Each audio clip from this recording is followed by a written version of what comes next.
How to greet somebody in World War C.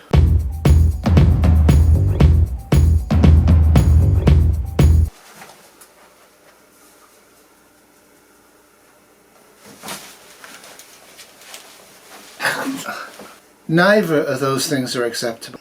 Outside you have to keep 2 meters, 2 yards, 6 feet, whatever, away from the person.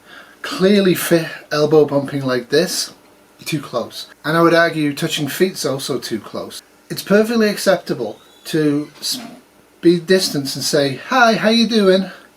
Also remember that when you are close to people, even with 2 yards or 2 meters distance from them, try not to talk too much. Be very conscious of the fact that you don't want to be looking directly at them in case they suddenly go, right? Happens. Inside, a sneeze or a cough can travel, the droplets from inside the person's lungs, which may be infected, can travel about 6 meters, 6 yards. So bear that in mind. If you're a grocery store worker or you're a hospital worker who sits at a desk and serves people that come in, really strongly encourage your employer, if you are staying open, put in plexiglass. A lot of the grocery stores in Toronto have done that. A lot of them haven't. They all need to be doing that. The ones that are going to stay open. Meow, Huples cat. So I just want to tell you about a few of the things that are going on in the area. Kitty's parents, John and Dot, are in their 80s and they're fairly fit and well. And Dot is extremely fit and well, and she goes out every day and plays paddleball or racquetball or whatever she plays. I think paddleball. And they've been locked in their assisted living facility. They're not allowed out anymore, and that's a good thing. One of the things for the last 3 days that the family have been worried about is Dot, because she keeps going out shopping, going out getting stuff she doesn't actually need because that's how she lives her life. Anyway, she's been locked in. They're not allowed out. For at least a week they have to eat all their meals and take all their drinks in their own apartments. Now they're lucky. They have a really high-end assisted living and they're being very well looked after. But there was a few things that Dot hadn't got. I had told her to get a lot of Tylenol, paracetamol, because she takes a lot of it, and so does he, for rheumatoid arthritis of the hand joints, and it works very well for them for that. And I told her 2 weeks ago to go out and get 800 tablets, so they would have easily enough to last 3 months. And of course she didn't. Of course she just felt, well, I'll just use them for a week or two or a month and I'll go and get more. So we were able to get them some Tylenol. Tylenol is rapidly disappearing from Toronto pharmacists. And we actually got them some toilet roll because they were selling one or two packs of toilet roll. So we got 1 pack for them. We have no need for toilet roll. We're well prepped for that. So little things like that make a difference, and we wrote some encouraging messages on their boxes. We're calling them 2 to 3 times a day. It's taking a lot more time to actually stay in social contact with people than we expected to do. Now bearing in mind we're both working full time, it's not going to be that easy for us to keep up that level of social contact during the time of physical distance, but it's important that we try. The letters that I sent to my neighbours, and I decided to send them via my neighbour Doug, went out yesterday. We saw one of the neighbours who has a Great Dane.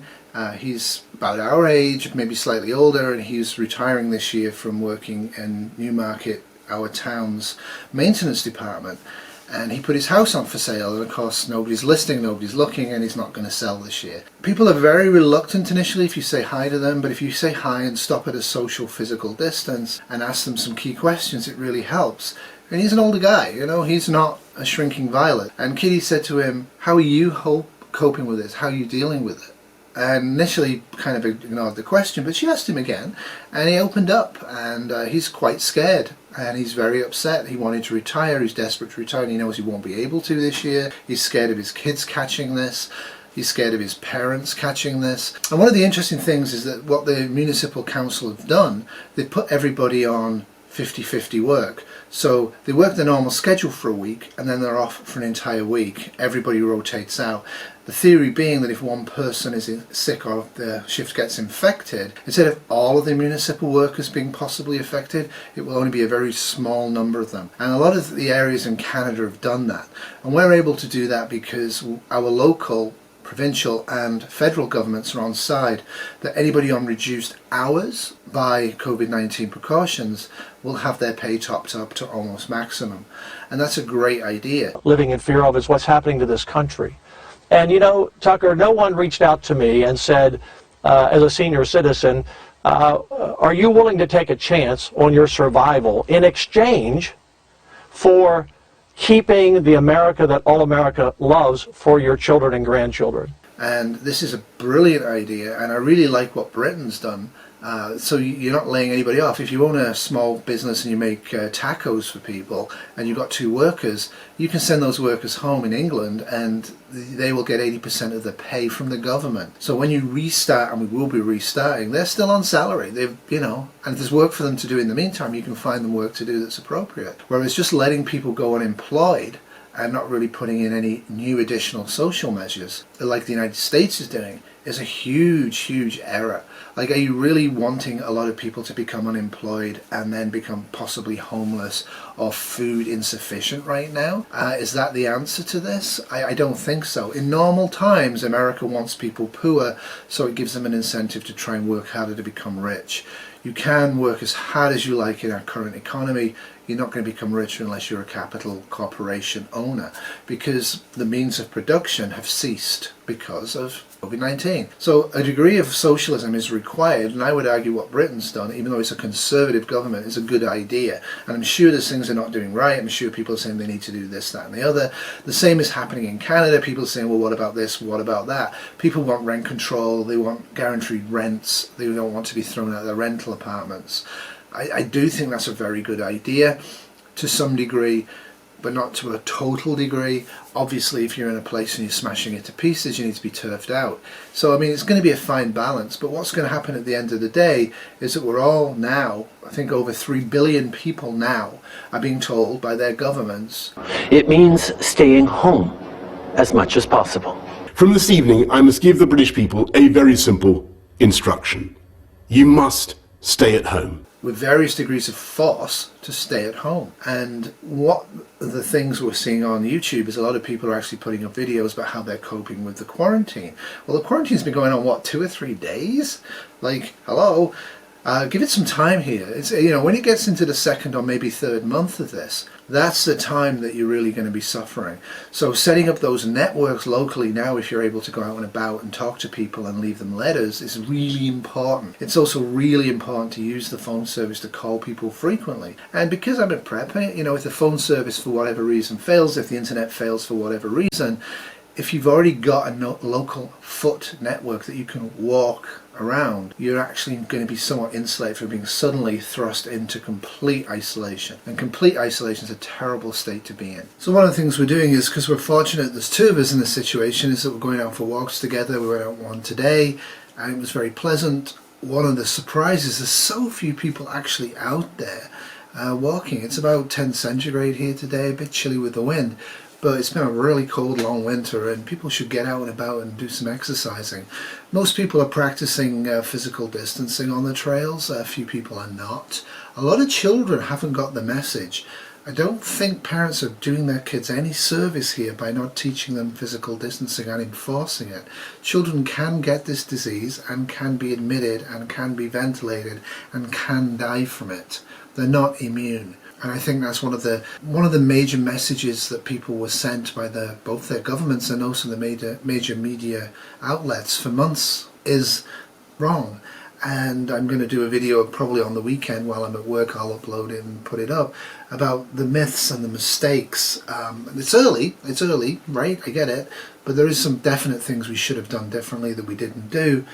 And I want to at least bring that to the public consciousness for my small audience, because I think one of the lessons we have to do here is, unlike SARS in 2003, we cannot just learn the lesson of this pandemic in terms of how it gives people good, well-paying jobs for doing very little and not actually preparing for it. I was listening on the radio today about Fukushima, and they visited another power station, and all of the response to Fukushima in the post-Fukushima from TEPCO, the Tokyo Electrical Power Company, has been to make sure that everywhere will be able to survive a Fukushima tidal wave earthquake event, which is grand, right? That's what we want.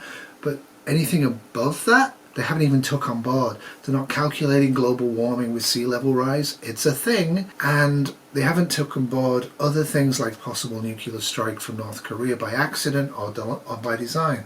Like, they haven't actually even encompassed that in their planning years after Fukushima exploded. So that's how people are. And one of the things preppers need to be is proactive and thought-provoking. both for themselves and for those people around them, to try and avoid, preferably, conditions of SHTF if they can, or to mitigate the effects on themselves and their loved ones and their community wherever they can. And fixed thinking is a really bad thing. Now, the video I did yesterday was an open and aggressive attack on President Donald J. Trump's handling of the crisis. And I'm getting to the comments, there's a lot of them, but I would like to point out that I actually am not a communist, nor have I ever been a member of the Communist Party. And if I had, who cares? But I haven't. But I think it's reasonable. Johnson would have also got the same stick from me yesterday if he had stuck to the line. And his line was very much a Trumpian line, that the economy is the most important thing, that the even concept of shutting the economy for more than a few days is absolutely abhorrent and impossible. It's actually very simple. Economically, it can be shut down. Workers' rights and workers' pay, to a large degree, not a full degree, can be protected across the entire country, and employers, small employers specifically, can be protected, shut down, calmed down, given subsidies on the trillions of dollar scale. Once the disease is beaten by everybody's got it, so we can't pass it along, which is a really bad outcome if we don't control that for the healthcare services and a lot of other parts of the economy and for people's lives, because people will die, or a controlled, relaxed, pushing it away from peaking too much until we can get a vaccine. I'm not getting into vaccines. Absolutely, if there's a vaccine for this, I will take it. I'm not sure I'd take it in the next few weeks or the next few months. They do need to be trialled and tested. They really do need to be trialled and tested, and they will be. But you know, we're months away, probably a year away from a vaccine. And the idea that we can shut the economy for a year is absolute farce, and nobody's saying that. And Trump's saying 2 years, they'd shut it for 2 years. He's lying. Nobody has said 2 years. What they're saying is a month, 2 weeks, maybe 2 months, maybe 3 months. But we cannot fully reopen or partially reopen the economy and allow people to wander around infecting other people who are not immune to this disease before we have got a good handle on treatments and the ability to cope with the ensuing human disaster of people collapsing and dying through lack of hospital care. Now, I will also point out tomorrow is Thursday Fun Day, and I've done that in advance. I think it's one of my best Thursday fun. I absolutely attack Joe Biden as well. I will attack anybody, and he has, I can't believe him. Anyway, so it starts out with attacking him, and then I do a little bit of the pro-Bernie bit, because Bernie's actually saying things that make sense to me about the COVID disease, and then I get into a whole bunch of fun. So if you're really sick of politics, and you probably are, just skip the first part of Thursday Fun and you'll really enjoy it. It has got the most cutest part I have ever done on a Thursday Fun, and it will make you smile. And that's the point of Thursday Fun. Make you think a bit, but also to make you smile. And remember, I don't want you, my subscribers, both new and old, to agree with me. If you agree with me, it makes me feel good. It makes me feel right. And that's a fatal error. I can never sit back and go, I'm 100% right on this, and that's what I'm going to do. And then time and circumstances change, and I can't embrace the change because I'm in a fixed mental position. And I think, judging by my comment section, a lot of you, thankfully, are not in that position. You're quite happy for me to attack, hate even, Donald Trump, even if though you support Donald Trump, because that doesn't in any way affect what you believe or how you act, and nor should it. But by listening to an anti-position, it makes your pro-position either stronger, which is fine, or it makes it a little weaker. But his handling of the viral outbreak has been atrocious. It's got no science behind it. People are saying he talks to the best scientists in the world. Does he? Really? I don't think so. You're making excuses up to support a pro-position, and that's always a dangerous thing. Be realistic and be honest. As I've said from the outset of this outbreak, we're on our own. It's going to be massive. It's going to be local, and we need to make sure we as preppers and as people support people around us as much as we safely can. I'm not a fool, but as much as we safely can, we need to put things in place so we can actually in this short-term temporary global crisis play a great part in actually helping our communities be resilient and mitigate the effects of this. It's really, really important that we don't devolve into political tribalism, that we don't start to blame the Chinese for causing all of this, we don't start to go into fantasy land about this being a bioweapon, which it clearly isn't. And as you'll find out on the weekend, it's also important that we don't succumb to human fear and start taking medications or start doing things that actually are harming us or actually will not work or is going to cost us money. We're in for a really cold economic time. This is a deep freeze of the world's economic system. Even if Trump opens in 2 weeks' time because he thinks he can partially reopen New York and keep other parts closed, I'm not quite sure how that looks, but even if he does that, nobody's going to trade with him people or services, right? People want food, they want mechanical goods, they want the truckers to deliver them as safely as they can. Nobody wants to go to Disney World, okay?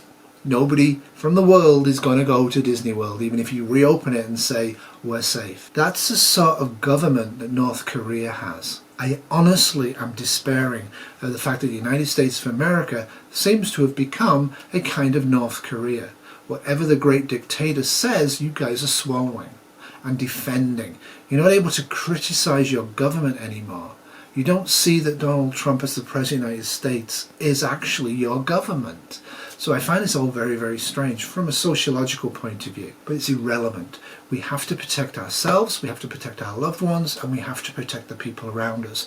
We do that by social isolation, and we do that by helping make up for the gaps that government might have. So if you have extra food and rice, and it seems safe to do so, consider next time you make a meal, making 1 or 2 extra meals and delivering them at the doorstep with a happy note to old people or people who are clearly in need around you, as long as it's safe to do so. You don't want people smashing your door in and raping your bull terriers, okay? Most people won't be in that situation.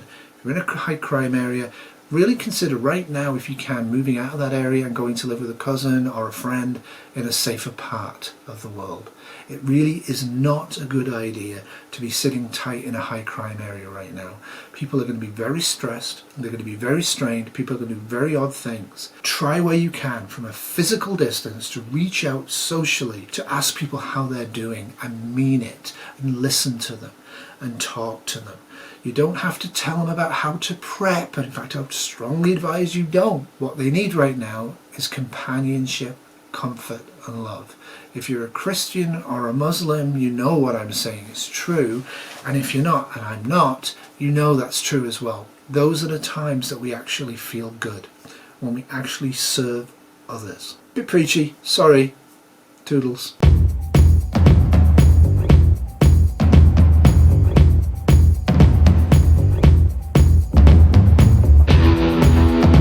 This has been a 2020 Bad Terrier production.